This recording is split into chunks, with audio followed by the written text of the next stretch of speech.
Sir வந்து ஒரு பிடி மாஸ்டராகவும் தெரிவார்.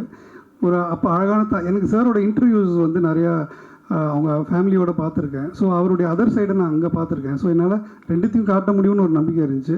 இன்ஃபேக்ட் ஷூட்லேயே வந்து பார்த்திங்கன்னா ஷூட் போயிட்டுருக்கும் போது ஒரு மாடு போய் மாட்டிக்கிச்சு. சார் போய் தான் அந்த மாடை பிடிச்சி தண்ணியெலாம் கொடுத்துட்டு வந்தார். ஞாபகம் இருக்கா சார்? மறந்துட்டிங்களா? சாருக்கு அது நேச்சுரலாகவே இருக்குது. ஸோ அதனால் அந்த டைலாக் வந்து எனக்கு அங்கே வைக்கணும்னு ரொம்ப பிரியப்பட்டேன். ஏன்னா அவருடைய பிரதிபலிப்பாக அது இருக்கும் அப்படின்ட்டு. உங்கள் ஃபஸ்ட் படத்துலேருந்து இந்த படம் வர ஒரு செயற்கை கருத்தரிப்பு, இந்த தாய்மை அடைகிறது, இந்த விஷயங்கள்லாம் ரொம்ப இம்பார்ட்டன்ஸ் கொடுக்குறீங்கன்னு எனக்கு தோணுது. ஏன்னா அதில் சாங்கில் கூட ஒரு பொண்ணு ரூமில் வந்து நிற்பாங்க, ஆமாம், அவங்க ஹஸ்பண்ட் வருவார். இயற்கை லவ் வந்து நேச்சர் லவர். அது உங்களுக்கு ரொம்ப பிடிக்குமா? அது எல்லாருமே இயற்கை லவர். ஐ மீன் சார், நீங்கள் இப்போ ஒரு அழகான இயற்கை சூழ்ந்த இடத்துல போய் நிற்கணும்னா நீங்கள் பிரியப்படுவீங்களா மாட்டிங்களா? அது நான் எல்லா இடத்துலையும் இருக்கணும்னு ஆசைப்பட்றேன். அவ்வளோதான். நம்மளை சுற்றி இயற்கை மிகுதியாக இருக்கணும், செயற்கை கம்மியாக இருக்கணுன்றதில் ரொம்ப தீவிரமாக இருக்கேன் நான். வாழ்த்துக்கள்.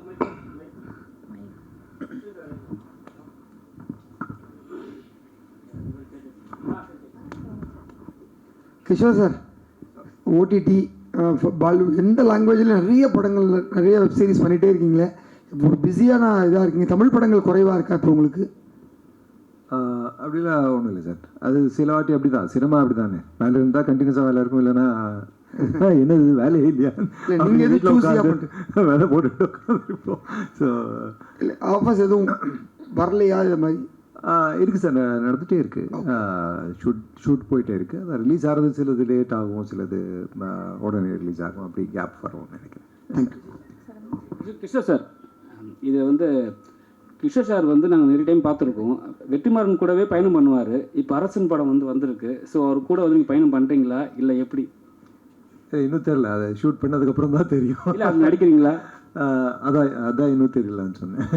ஷூட் பண்ணதுக்கப்புறம் அப்புறம் தான் சொல்ல முடியும்னு நினைக்கிறேன். ஏன்னா நிறைய விஷயங்கள் மாறிட்டே இருக்கும்ல, இது வேறே மாதிரி இல்லை. அதில் இந்த ஸ்பின் ஆஃப்னு சொல்கிறாரு, அங்கேருந்து வந்த கதை இங்கே யாரெல்லாம் மீட் பண்ணுவார் அதெல்லாம் தெரியாதுல்ல. ஸோ கதாநாயகி, நீங்கள் கதாநாயகி, ஏன்னா நீங்கள் ஜெய்பீம்லேருந்து நடிச்சுன்னு வரீங்க. உங்களை பார்க்குற அவ்வளோ ஒரு நல்ல ஆர்டிஸ்ட். நீங்கள் இது ரொம்ப நாளாக உங்களுக்கு வந்து வாய்ப்பு கிடைக்காம இப்போ வந்து ஒரு நல்ல படத்தில் ஒரு நல்ல ஒரு ஹீரோ கிட்ட ஒரு ஹீரோயினாக பண்ணுறீங்க. எப்படி இருக்குது இப்போ? ஹீரோயினா எந்த கேரக்டர் இருந்தாலும் I enjoy doing it. Heroine அப்படி இல்லை, வாய்ப்பு வந்துட்டு தான் இருக்குது.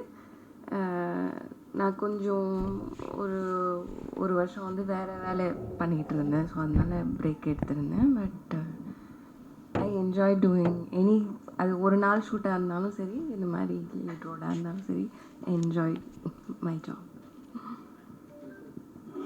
சார், டேரக்டர் சார், இப்போது சார் வந்து பிடி மாஸ்டர் இருக்கனால அவர் சிங்கர் ஓரியன்ட்னால அதை மெயினாக காமிச்சிட்டிங்க சார்.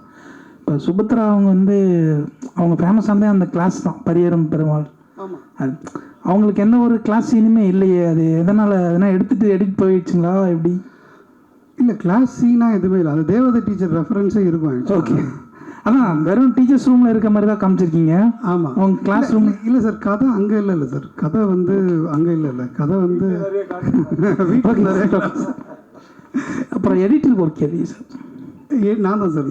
நீங்கள் எடிட்டர் சார். இப்போ எங்களுக்கு நாங்கள் பார்க்கும்போது ஒரு சீன்லேருந்து பாஸ்ட்லேருந்து ப்ரெசென்ட்டுக்கு போகும்போது டக்குன்னு ஜம்ப் ஆகுது சார். ஏன்னா ஆப்ஜெக்ட்லேருந்து போயிருந்தால் கொஞ்சம் இன்னுமே பயங்கரமாக இருந்திருக்கும்னு ஃபீலாக இருக்குது சார். அது எதனா எப்படி என்ன? இல்லை சார், சில சேலஞ்சஸ் இருந்துச்சு சார் எனக்கு. இந்த சிலது வந்து சாங் நரேட்டிவாக எடுத்திருந்தேன். இந்த காப்பிரைட் இஷ்யூனால ரிமூவ் பண்ண வேண்டிய ஒரு கட்டாயத்தில் இருக்கும்போது சில சேலஞ்சஸ் எனக்கு இருந்துச்சு. அந்த சேலஞ்சுக்கு உட்பட்டு தான் நான் ஒர்க் பண்ண முடிஞ்சுது எனக்கு. ஏன்னா லாஸ்ட் மினிட்லேயே ஒரு 5 சாங் போயிடுச்சு எனக்கு. அதுக்குள்ளே சீன் நான் எழுதி சீனும் க்ரியேட் பண்ணி வச்சுருந்தேன். ஸோ அது போகும்போது எனக்கு கொஞ்சம் சேலஞ்சிங்காக இருந்துச்சு அது. சார், நீங்கள் எல்லாம் ரொம்ப நேரம் வெயிட் பண்ணியிருக்கீங்க. இந்த படத்துக்கான காரணம் என்னென்னா சார், இந்த உலகம் ரொம்ப நெகட்டிவிட்டி நிரம்பி இருக்குது சார். ஸோ அன்பு தொலைஞ்சு போயிட்டே இருக்குது சார். ஸோ அன்பு இந்த அண்டம் இப்போ ரொம்ப அதிகமாக தேட ஆரம்பிச்சிருச்சு, நெகட்டிவிட்டி அதிகமாக இருக்கிறதுனால. ஸோ அந்த அன்பை பிரதிபலிக்கிற ஒரு படமாக இது இருக்கணும்னு நான் ஆசைப்பட்டேன். அது எவ்வளோ முடியுமோ என்னால் அதுக்கான எஃபர்ட் போட்டு பல தடைகள் இருந்துச்சு, பல காப்பிரைட்டுகள் இருந்துச்சு, நடுவில் கோவிட் இஷ்யூஸ் வந்துச்சு. இதெல்லாம் தாண்டி இந்த படத்தை போய் சேர்த்துடணும் அப்படின்ற ஒரு அந்த ஒரு முனைப்பு எனக்குள்ளே இருந்துக்கிட்டே இருந்துச்சு. ஸோ அந்த ஊந்துதலும் அந்த தன்னம்பிக்கையும் தான். ஸோ இது எல்லாத்தையும் தாண்டி நான் ஒன்று எழுதிட்டேன், நான் அதுக்காக ட்ராவல் பண்ணுறேன் அப்படின்றது ஒரு பெரிய விஷயம் இல்லை. முழு டீமுமே என் கூட ட்ராவல் பண்ணாங்க கிட்டத்தட்ட 7 வருஷம். ஸோ இந்த அன்பு இருக்கு இல்லையா, இந்த அன்பு தான் நான் வந்து மக்கள்கிட்ட சொல்லணும்னு ஆசைப்பட்றேன். கிஷோர் சார்,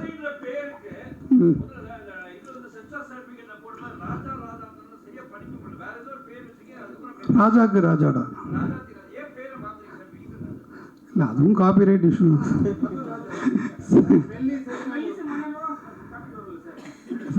அது வராது. கிஷோர் சார் ஒரு நிமிஷம். கிஷோர் சார், சார் நான் மறுபடியும் சொல்கிறேன் சார், ராஜா சாரோட பெரிய தீவிர ஃபேன் நான். இந்த லீகல் இது எனக்கு தெரியாது சார். படம் எடுக்கும்போது எடுத்து முடிக்கிற அந்த ப்ராசஸில் தான் நிறையா எனக்கு தெரிய வந்துச்சு. ஸோ அதை எப்படியோ தாண்டி குதிச்சு வந்துட்டேன் சார் நான். கிஷோர் சார், டைரக்டர் சொன்னார் நெகட்டிவிட்டி வந்து ரொம்ப அதிகமாகிட்டு சோஷியல் மீடியா இதுலலாம். எங்களை பொறுத்த வரைக்கும் நீங்கள் வில்லனாக நடிக்கும்போதும் சரி, கேரக்டராக இருக்கும்போதும் சரி, மற்ற இதுலேயும் நடிக்கும்போது சரி, உங்களை பற்றி ஒரு தப்பான செய்தி ஒரு இதுவுமே இது வரைக்கும் சினிமாவில் வந்ததே இல்லை. எங்கேயுமே யாருமே உங்களை பற்றி பேசினது இல்லை. அவ்வளோ பாசிட்டிவிட்டியாக இருக்குது. டைரக்டர்கிட்ட கேட்டாலும் சரி, மற்ற ஆர்டிஸ்ட்டை கேட்டாலும் சரி, மக்கள்கிட்ட கேட்டாலும் சரி, உங்கள்கிட்ட மாத்திரம் எப்படி இந்த எனர்ஜி இருக்காது? என்ன சீக்ரெட்? அது பார்க்குறவங்க பார்வையில் தான் இருக்கும் நினைக்கிறேன். அவங்க பார்வையில் அந்த பாசம் அன்பு எல்லாம் இருக்குது. அதனால தான் அப்படி தெரியுது. அதான் எல்லாருக்குமே அப்படி இருந்தால் எல்லாருமே அப்படி தான் தெரிவாங்க நினைக்கிறேன். அதில் என்னோட இது எதுவும் கான்ட்ரிபியூஷன் எதுவும் இல்லை.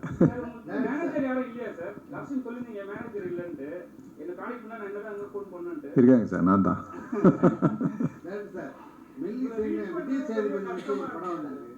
ஐயோ சாரி சார், அதான் நிறைய கடன் வாங்கி கணக்காக நிறைய பண்ணிட்டாங்க. அதனால் தெரியாத நம்பர்னா பண்ண மாட்டேன். இல்லைன்னா மெசேஜ் பண்ணால் கண்டிப்பாக ரிப்ளை பண்ணுவேன். ஐயோ அப்படியா? இல்லை அதுக்கு நான் பதில் சொல்கிறேன் சார். வாய்ப்பே இல்லை சார், வாய்ப்பே இல்லை. ஏன்னா எனக்கு சார் தெரியும்.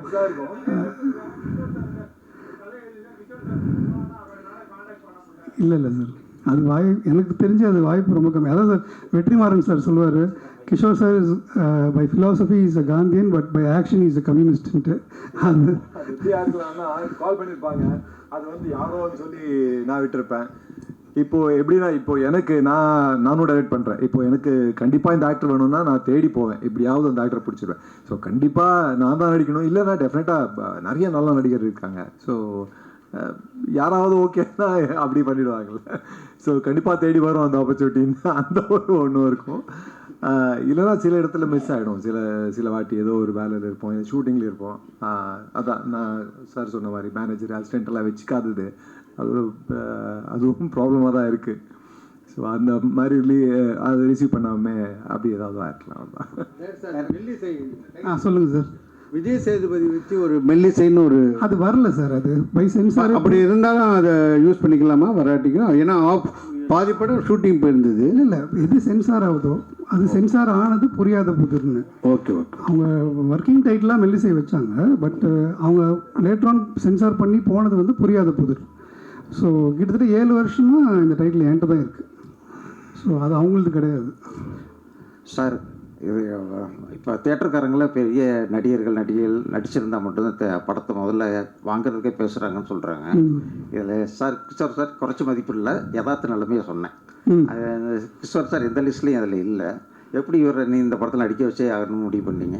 இல்லை சார், நாங்கள் மெயின் ஸ்ட்ரீம் ஃபிலிம்லேருந்து வெளியில் இருக்க ஆட்கள் சார். நாங்கள் கொஞ்சம் எங்களுக்கு என்ன வருதோ என்ன சொல்லணும்னு நினைக்கிறோமோ அதை நோக்கி பயணிக்கிறோம். ஸோ அந்த பயணத்தில் அதே சிந்தனையோடு இருக்கிற ஒரு மனிதர் தான் கிஷோர் சார். ஸோ அந்த வேவ் லெங்த் மேட்ச் வந்து ரொம்ப ஈஸியாக நடந்துட்டு பாரு. இன்னும் இத்தனை வருஷத்துக்கு அப்புறம் நான் அவ்வளோ கரெக்ஷன்ஸு அவ்வளோ ரீஒர்க்குக்கு சார் அப்ரோச் பண்ணும்போது இது வரைக்கும் அவர் என்கிட்ட முகம் சுழிச்சதே கிடையாது. நான் வந்து அவர்கிட்ட சொல்லுவேன், அவர் இது ஒரு பெரிய மேட்ரே இல்லைன்னு சொல்லுவார். ஆனால் எனக்கு அது ரொம்ப மிகையாக இருக்கும். ஏன்னா நான் இன்னொரு ட்ரெடிஷ்னலாக இருக்கவங்கள பார்க்குறேன், அவங்கக்கிட்ட அதெல்லாம் எவ்வளோ ஈஸியாக பண்ண முடியாது, இதை மாற்றி கொடுங்க, அது திருப்பி இது பண்ணி கொடுங்கன்ட்டு. பட் அவர் அது ரொம்ப அசால்ட்டாக சொல்லுவார், இதெல்லாம் ஒரு விஷயமானுவார். பட் எனக்கு அது ரொம்ப மிகையான விஷயம். அப்படிப்பட்ட மனிதர்கள் கூட என்றைக்குமே நான் ஒர்க் பண்ணணும்னு ஆசைப்படுவேன். இவரும் இல்லை, எல்லா கோஆர்டிஸ்ட் சுபத்ரா மேம் ஆகட்டும் எல்லாருமே வந்து very down to earth. So எங்களுக்கு வந்து ரொம்ப கஷ்டப்பட தேவையில்லை. நாங்கள் என்ன சொல்ல வரமோ இருக்கிற கை காசு வச்சு எங்களால் அதை சொல்லிட முடியுன்ற நம்பிக்கை இருக்குது. இன்னொரு கேள்வி, அந்த பொண்ணு ஹரி சூத்தமட்ட பேச வர்றாங்கல்ல கடைசியில், ஆமாம் சார், அதுக்கிட்டே பேசுகிறாங்களே எமோஷனான சீன், அதில் இருக்கு அவ்வளோ லிப்ஸ்டிக் போட்டு வச்சுருக்கேன். லிப்ஸ்டிக்கா சார் அவங்க அந்த எமோஷன் ஆக போகுதுன்னு கிளம்பி வரல சார், அவங்க கிளம்பி இருந்தாங்க. அப்போ அந்த எமோஷன் அவங்கள மீறி வெளியில் வந்துருச்சு. அப்போ தொடச்சிட்டு சொல்ல முடியாது இல்லையா? இல்லை இல்லை சார், உண்மை தானே. அவங்க வந்து அதை எதிர்பார்த்து வரல, அவங்க ரொம்ப ஜாலியாக தான் வந்தாங்க. அந்த பயணத்தில் அவங்க எமோஷனல் ஆகிட்டாங்க. ஸோ அந்த டைமில் லிப்ஸ்டிக் அங்கேயே இருந்திருக்கு, அதை ஒன்றும் பண்ண முடியல. அவங்க தொடச்சிருக்கலாமா நீ?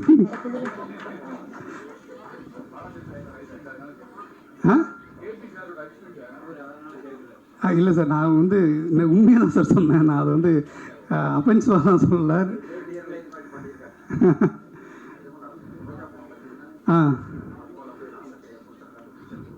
அப்போ அவங்க வந்து ரொம்ப நாள் சோகத்தில் தான் இருக்காங்க. அதான் அவங்க ரொம்ப நாள் சோகத்தில் இருக்காங்க சார், புருஷன் தொலைஞ்சிட்டாங்கன்னா. பட் இவங்க ஜாலியாக தானே வந்தாங்க. இவங்க அன்றைக்கி அவங்க டான்ஸ் கிளாஸ் விட்டு வந்தாங்க. பட் அந்த வீடை பார்த்தோன்னே அவங்களுக்குள்ளே இருக்க அந்த நினைவுகள் வந்து அவங்கள எமோஷனல் ஆக்கிடுச்சு.